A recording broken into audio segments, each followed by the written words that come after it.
Morning. Good morning to all of you. I'm so glad you are here. I hope you had a lovely Thanksgiving weekend and that you took the time to be truly grateful for all that is good in your life.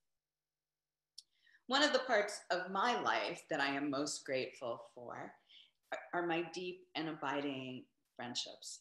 Having good friends, dear friends, but even more importantly, being a good friend is one of the most important parts of my life.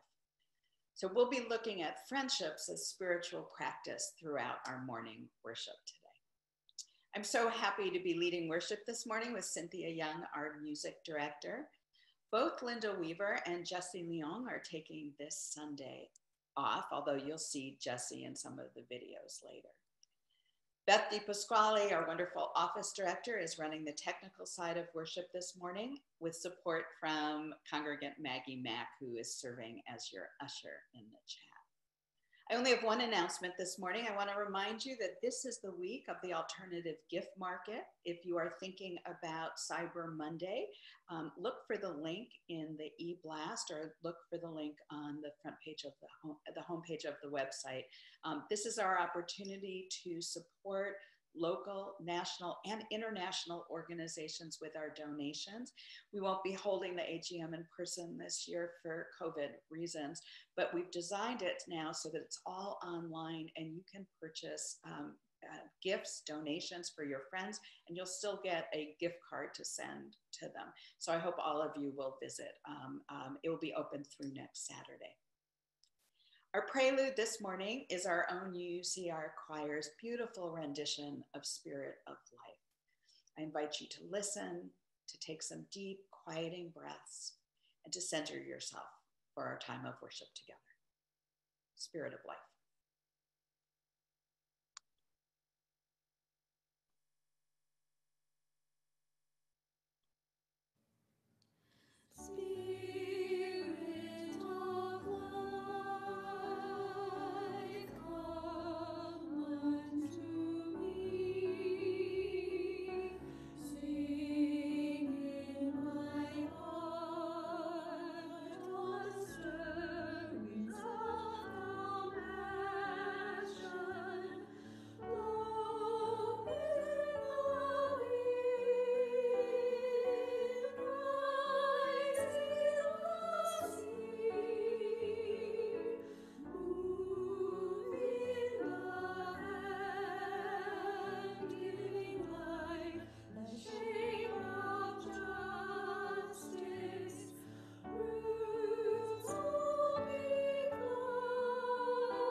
So lovely. The opening words this morning are from the poet John O'Donohue, who we've been studying and hearing this fall. It's called For Friendship. May you be blessed with good friends, and may you learn to be a good friend to yourself. journeying to that place inside your soul where there is love, warmth, and feeling. May this change you. May it transfigure what is negative, distant, or cold within your heart. May you be brought to real passion, kindness, and belonging. May you treasure your friends. May you be good to them. Be there for them, and receiving all the challenges, truth, and light you need. May you never be isolated, but may you know the embrace of your Anamkara, your soul friends.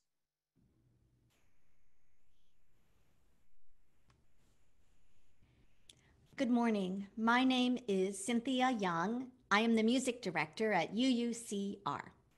I invite you to join us in singing our opening hymn, number 346, Come Sing a Song with Me, my personal favorite hymn. The words will be in your chat box. Please sing along with me and Jessie.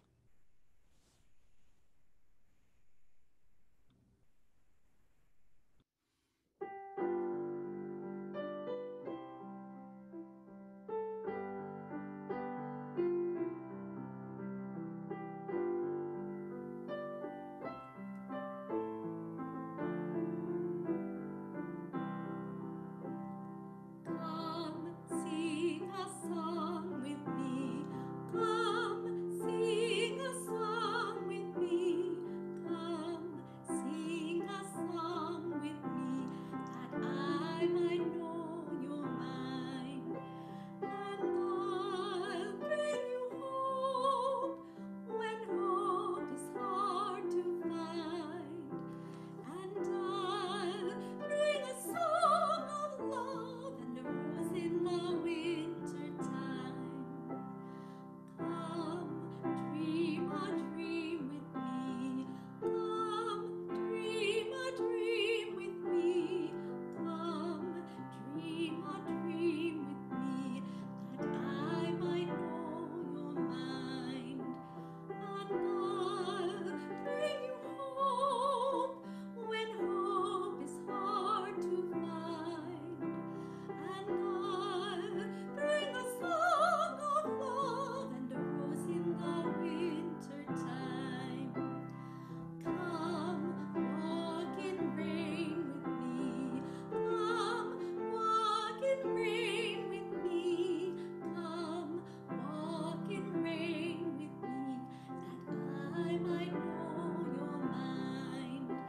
And I'll bring you hope when hope is hard to find. And I'll bring a song of love and a rose in the winter time. Come share a rose with me. Come share a rose with me. Come share a rose with me, that I might know your mind. And I'll bring you hope when hope is hard to find. And I'll bring a song of love and a rose in the winter time.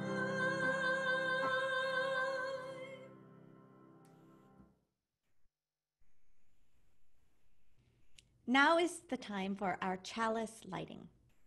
We invite you to light a candle in your own homes while Reverend Debra lights our UUCR chalice in our church.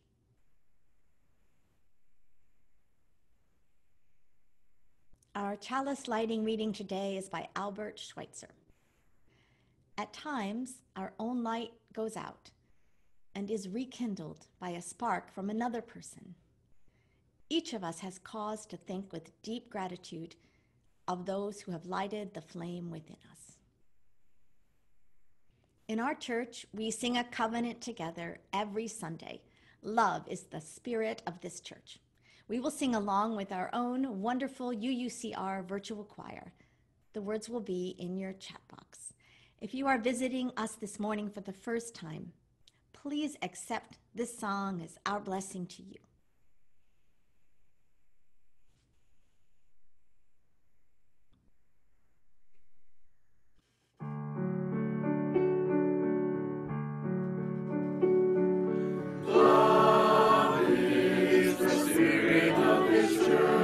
and serve as is its prayer.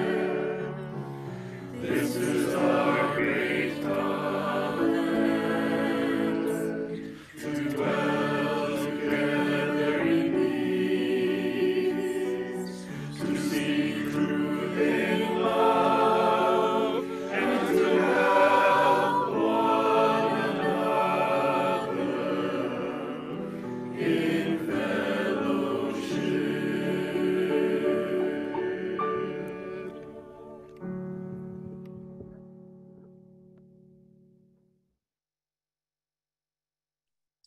This is the time in our service where we invite you to share your joys and concerns for yourself, for your family, for our community, for our world. We hope that when we share our joys and concerns, we can feel that we are not alone. Perhaps you might want to light a candle in your own home as we watch the candles in the bowl in the sanctuary. The chat box will be open. Please make sure you're writing to all attendees. As we put up a slide of our lit candles, please enter a time of silence and let each other's joys and concerns wash over you. I invite you this morning to use a little bit of the extra time that we have with the music for personal meditation and prayer.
Would you all join me in the spirit of meditation and prayer?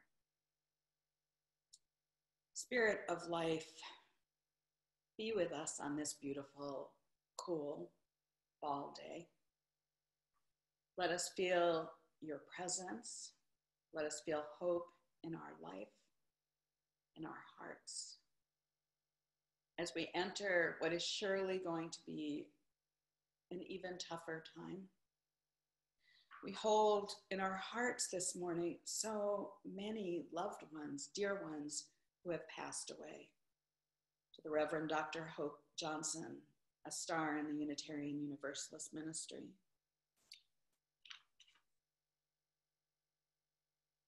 For Lorcan Kerwin, for Sue Heyer, for Aunt Pat,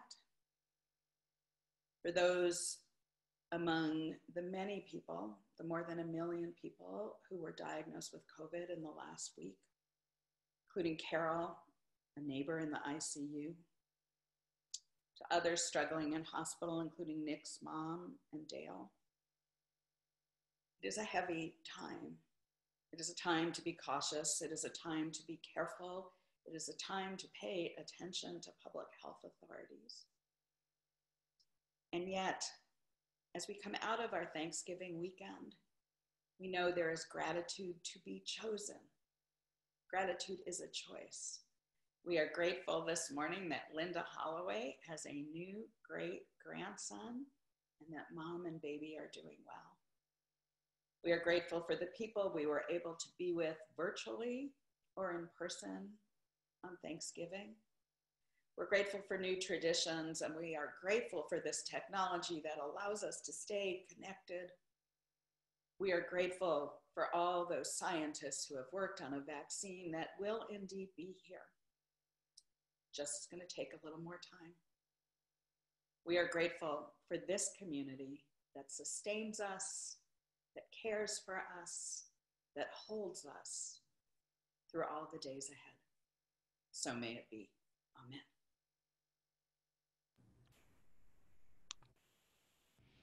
I am delighted to introduce our special music this morning, Lean on Me by Bill Withers, a song which is one of the hymns in our Teal hymnal, Singing the Journey.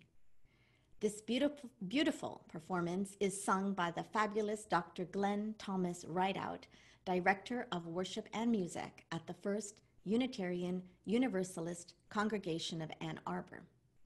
Glenn is accompanied by Allison Hallers, who is pianist in residence at UUAA. Thank you so much to Glenn and Allison for sharing their music with us, and to the Unitarian Universalist Congregation of Ann Arbor. Please enjoy Lean on Me.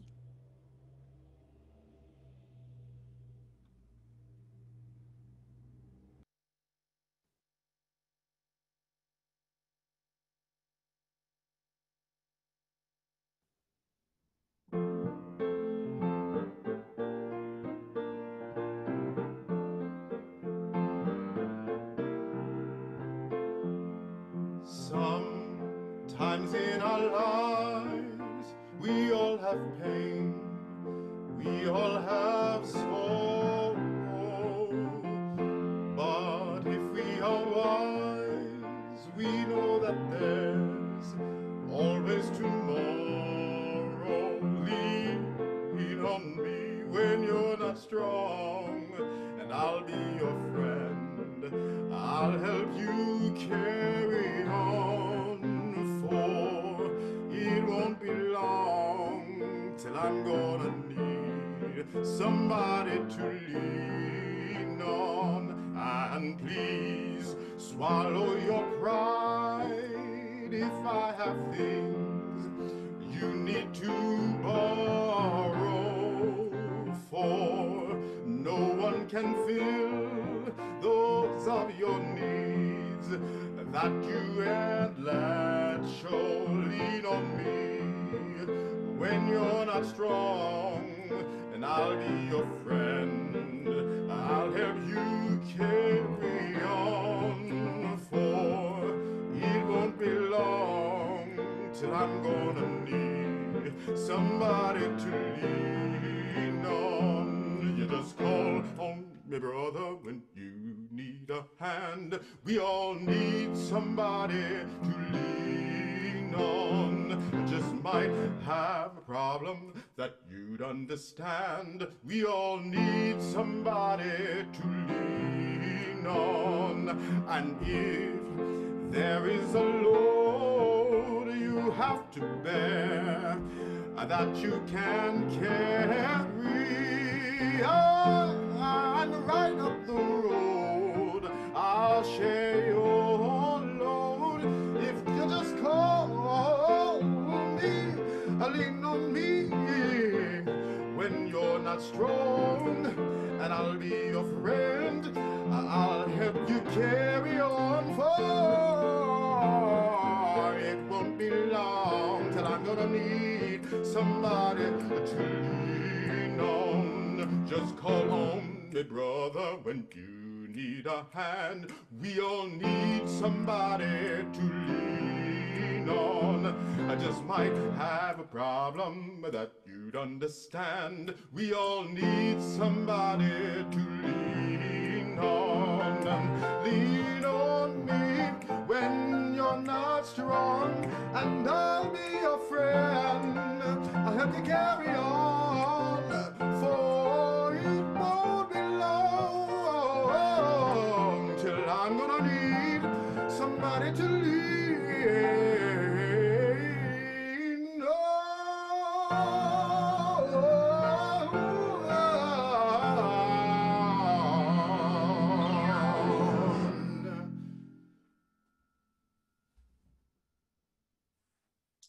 You were singing, right? Hard not to sing with him. What a pleasure to have Glenn join us today, virtually. About 20 years ago, I was finishing a form for the Ministerial Fellowship Committee that said, "Tell us about your hobbies."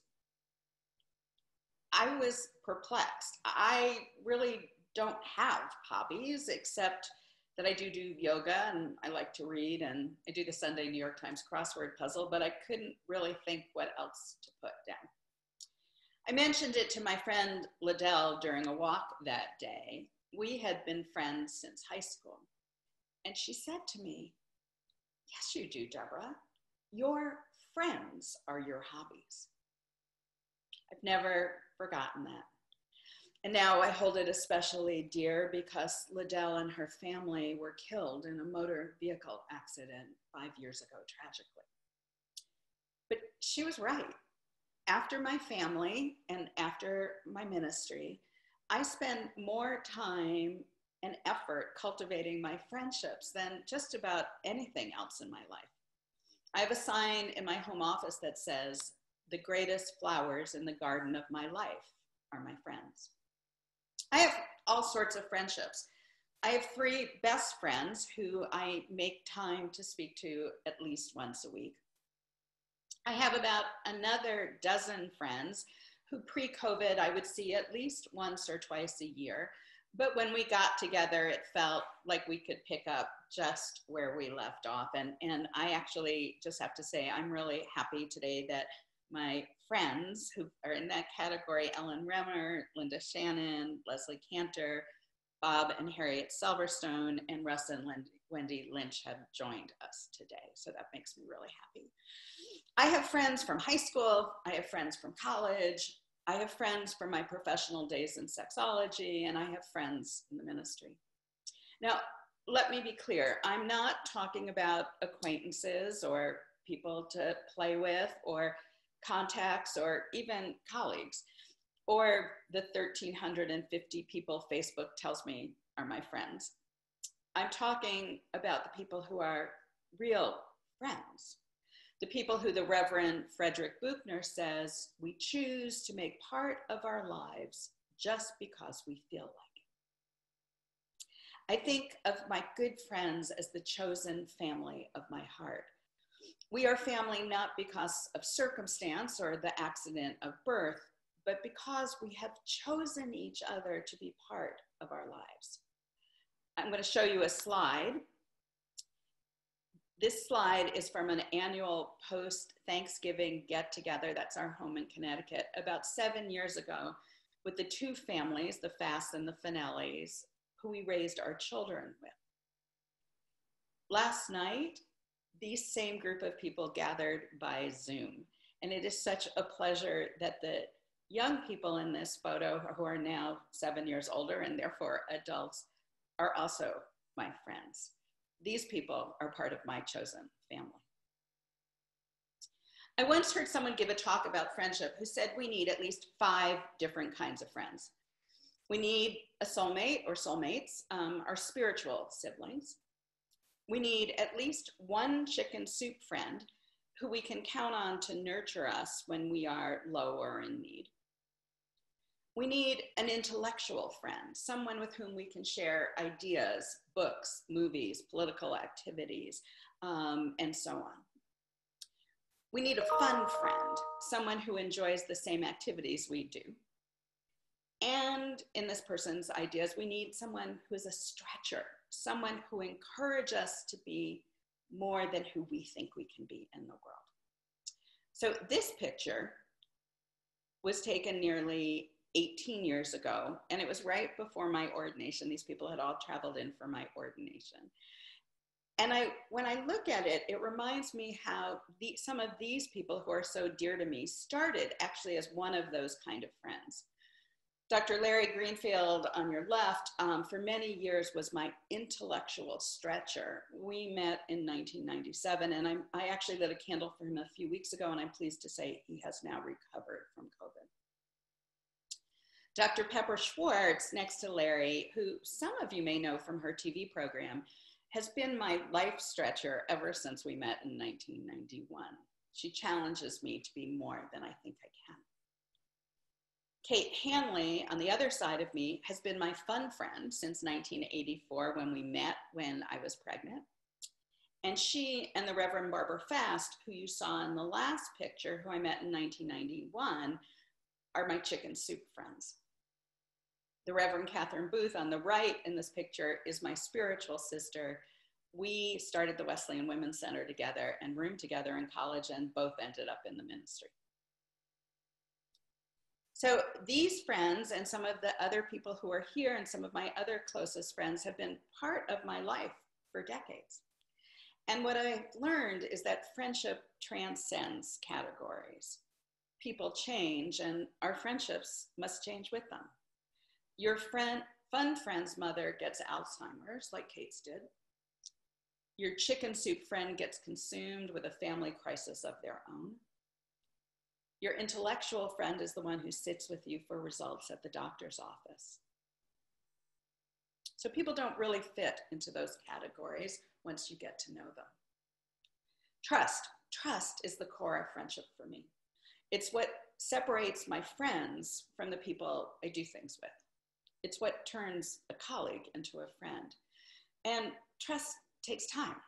I don't think we really know if somebody is a friend or not until something happens where we learn if we can really trust them with our life and our heart. A fight that you come through together, or a disagreement, a crisis that you are there for them or they are there for you, a time that they choose you over anything else. The research tells us that friendship is good for you. According to the Mayo Clinic, and this is a quote, friends increase your sense of belonging and purpose, boost your happiness and reduce your stress, improve your self-confidence and sense of worth, and obviously help you cope through difficult times. And they go on and say, friends also play a significant role in promoting your overall health. Adults with strong social support have a reduced risk of many significant health problems, including less depression, less high blood pressure, and a lower BMI. Studies have even found that older adults with a rich social life are likely to live longer than their peers with fewer connections. So friendships are good for you. And it's so important to continue to make friends as we get older, especially perhaps friends who are younger than you are. A 97-year-old woman I admire greatly, Debra told a group of us that once you turn 60, you should seek out friends at least 20 years younger than you. She said something like, not only does it keep you young, but it means you still have somebody who can drive at night so you can still go out to dinner. So let me ask you, have you made a new friend in the past 3 years? The average American has not made a new friend in the past 5 years. I'm glad to say that since we've moved to Reston, I have made several. Last week, I went for a socially distant walk with a colleague who I only knew a little bit, but we were on a Zoom call together and discovered that we had a number of things in common. So we arranged to mask up and walk on the 6 feet across from each other trails. And we were delighted to find out that indeed we did have things in common, and I'm looking forward to seeing her again.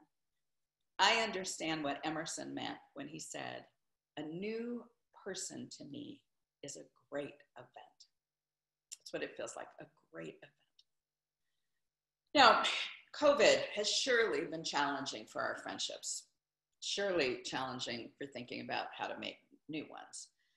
We've learned though, right, that we can catch up with friends who we can't see physically through the wonders of technology, through FaceTime, through Zoom, through email, through texting. And yes, we can even write postcards and letters to each other.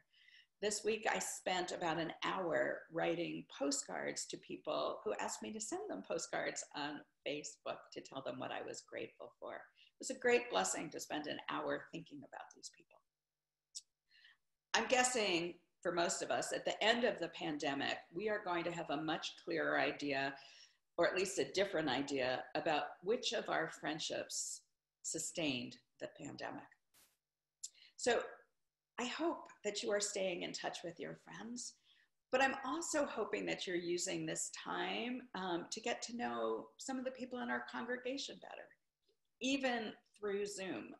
There are so many ways that UUCR has been trying to keep you connected, and I hope you really look at that Monday newsletter to see how can you see people during this week.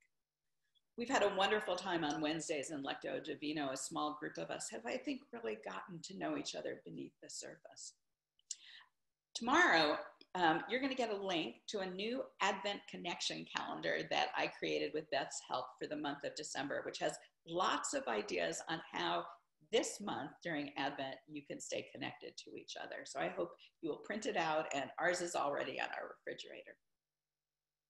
You ever heard people use this term? They say they're just friends, which means they're only friends. That always bothers me. It's a way that people explain that a friendship is something less than an important relationship like family or romantic relationships. But it changes if we can understand that just comes from justice, right relations. Just friends love and nurture each other. Just friends listen to each other, sit with each other, and offer each other unconditional regards. Just friends show up for each other. Just friends tell you the truth when no one else will, but always with kindness and compassion and a care for your well-being. My hope for all of you is that you have just friends, that you will indeed make new friends in the days ahead. I hope that this sermon inspired you to make a note, to call or email some of those just friends today and let them know how much they mean to you. I hope that you have just friends right here in this congregation.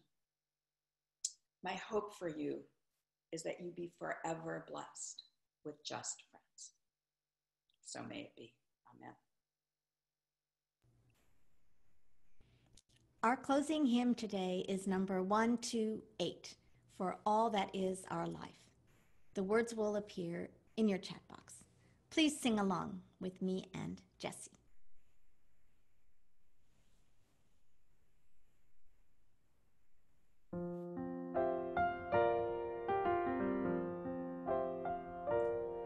For all that is our life, we sing our thanks and praise. For all life is a gift which we are called to use to build the common good and make our own days glad.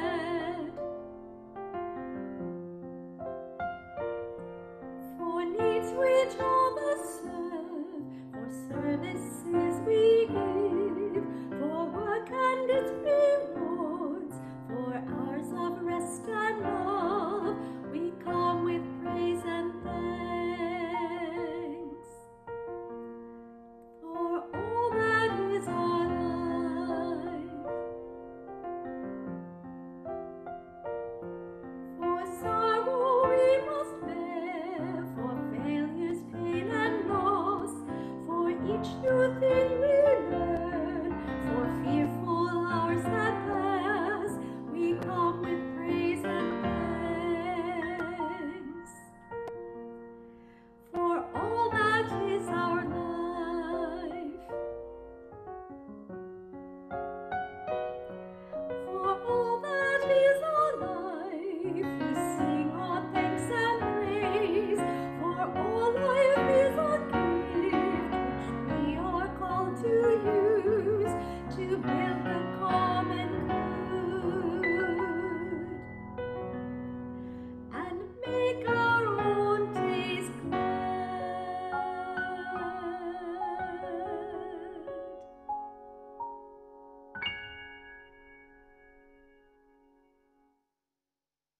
It is now time for our regular Sunday collection plate. As you know, our collection plate is not your pledge payment. It's a way each week we ask you to make an offering as part of your witness and gratitude for the worship service and our time together. We invite all of you, members, friends, visitors, to enter the link that you're going to see on the slide into your smartphone, and you can donate directly to our beloved community. Checks are also gratefully received at the church. So please listen to the music, make your offering, and at the end of the slide, please log off and join us in the Greet Your Neighbor virtual space. Let me encourage you in the breakout rooms to talk about what friendship means to you and your friends. And so, my friends, as we get to this time of the service, as I say to you each week, go in peace. May your real service begin.